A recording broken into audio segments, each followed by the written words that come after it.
Le soleil venait tout juste de disparaître derrière les montagnes d'Uhud, laissant derrière lui une lueur rougeâtre qui ressemblait étrangement au sang encore frais des martyrs. Le vent du soir soufflait doucement sur le champ de bataille silencieux, comme s'il tentait d'essuyer les traces de la douleur qui avait marqué la terre ce jour-là. Les compagnons rentraient à Médine, certains marchant difficilement, d'autres soutenus par leurs frères. Beaucoup saignaient encore, d'autres tenaient leurs bras cassés contre leur poitrine. Partout se lisait la fatigue, la tristesse, mais aussi une lumière intérieure qui ne s'éteignait jamais, la foi. Dans une petite maison de Médine, un jeune Ansar, Saad ibn Khawla, s'effondra sur un tapis de natte. Sa mère l'observait avec inquiétude. Son front était couvert d'une large blessure laissée par une épée mécoise. « Reste ici. Tu ne dois plus sortir cette nuit. Ton sang n'a même pas séché, » murmura-t-elle. Mais Saad ne répondait pas.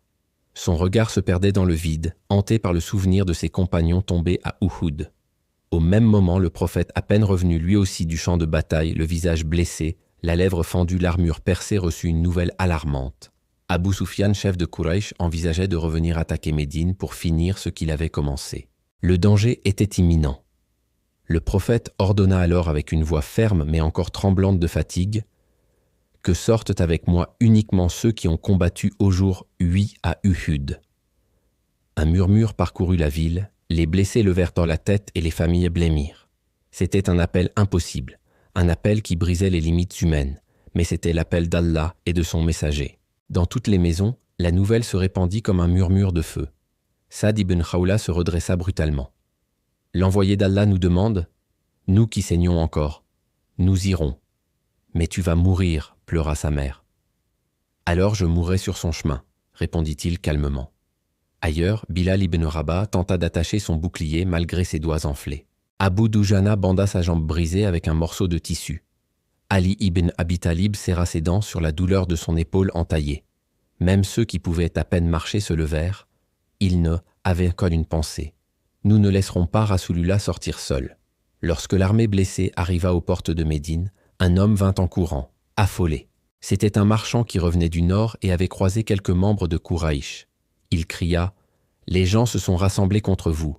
Ils reviennent. Ils sont plus nombreux maintenant. Fuyez.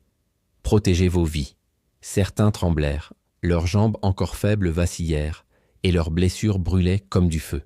Mais au lieu de reculer, ils avancèrent davantage. C'est là que les versets trouvèrent leur écho. Les gens leur dirent « Les gens se sont rassemblés contre vous.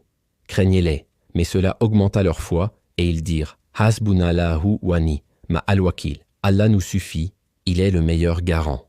Sourate 3, verset 173. Ce n'était plus des mots, c'était un cri du cœur, un souffle brûlant qui montait d'entre leurs côtes. Les compagnons répétèrent tous ensemble, comme une vague lumineuse dans l'obscurité. Hasbunallahu wa ni'mal wakil.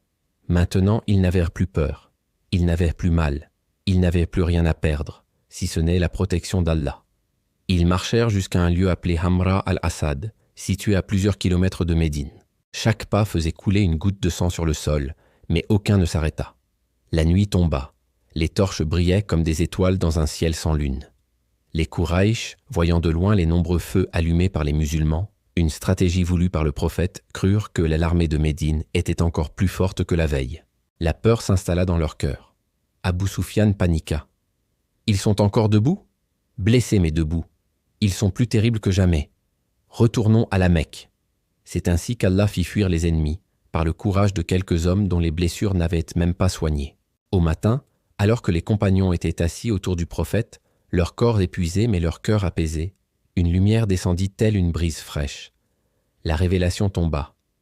Si ce haine était la grâce d'Allah sur vous et sa miséricorde, vous auriez été tués.